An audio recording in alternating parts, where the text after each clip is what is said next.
کچھ دن پہلے میں کہیں ٹریول کر رہی تھی اور کسی غفلت کی وجہ سے ایک شخص غلط ڈپارچر گیٹ سے جانے لگا۔ اس نے اپنا ٹکٹ چیک کیا اور محسوس کیا کہ فلائٹ سٹاف کی طرف سے کوئی مسٹیک ہو گئی ہے۔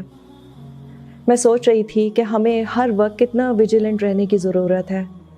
A little negligence and you might end up at wrong destination۔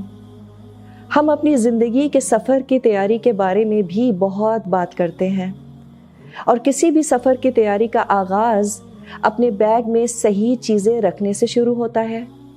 کسی ٹھنڈے ملک کی طرف جانے والے شخص کی تیاری موسم کے مطابق ہوتی ہے۔ It's unwise to keep warm hoodies if traveling to the Middle East in summers, right? Likewise, the way you lead your lives today, it says a lot about how you are preparing for آخرہ۔ آپ کس طرح کے اعمال اکٹھا کر رہے ہیں۔ But another important aspect of traveler is the things he leaves behind, the arrangements he makes for his loved ones to be comfortable after they are gone۔ اگر ہمیں اپنے بچوں کے بغیر سفر کرنا پڑ جائے تو ہم مائیں کتنی پریشان ہوتی ہیں۔ ہم ان کے لیے پہلے سے کھانے پکا کر رکھتے ہیں، کم از کم درجنوں لوگوں سے ان کا خیال رکھنے کو کہتے ہیں، ان کے اسکول سے پک اینڈ ڈراپ کون کرے گا وغیرہ۔ Even then we are so worried about them that the first thing we do after reaching our destination is check on them۔ ہر بار اچھا کھانا کھاتے ہوئے وہ بہت یاد آتے ہیں، اور میں یقین کے ساتھ کہہ سکتی ہوں کہ ہر ماں اس بات کی ضرور فکر کرتی ہے کہ اگر وہ اچانک مر گئی تو اس کے بچوں کا کون خیال رکھے گا۔ But how many of us are seriously working towards making arrangements for meeting them again in the next world؟ ہم میں سے کتنوں کو یہ واقعی فکر ہوتی ہے کہ کیا وہ صحیح فلائٹ پکڑنے کے قابل ہیں بھی کہ نہیں؟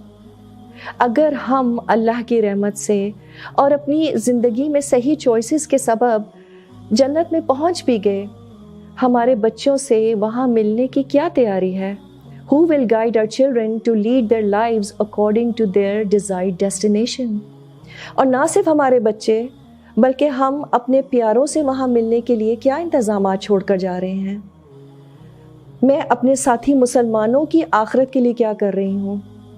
ایک حدیث میں آتا ہے کہ نبی کریم صلی اللہ علیہ وسلم نے فرمایا، اس ذات کی قسم جس کے ہاتھ میں میری جان ہے، کوئی بندہ مومن نہیں ہوتا یہاں تک کہ وہ اپنے مسلم بھائی کے لیے وہ خیر پسند کرے جو وہ اپنے لیے پسند کرتا ہے۔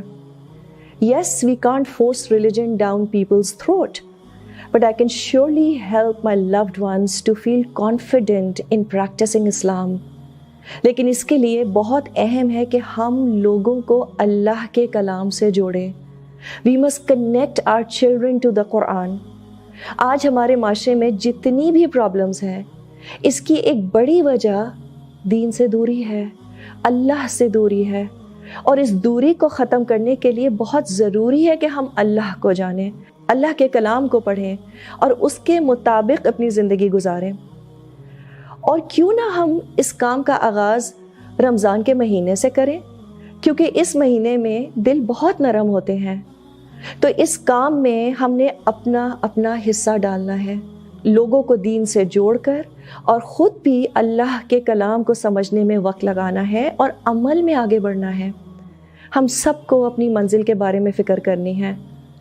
But like any responsible person, we have to make sure that before leaving this dunya, we at least try to make it a better place to live, a comfortable place to practice Islam. And this is only possible with people entering into Deen completely. And for this, I have to do certain things in my life starting from today. Your contribution towards Deen will inshallah weigh very heavy in your scales. ہم مائیں اکثر اپنے بچوں کو عظیم doctor, زبردست بیویاں یا شوہر بننا انویژن کرتے ہیں، بہت اچھی بات ہے، but along with that there's another very powerful envisioning required, and that is to be happily together in the hereafter.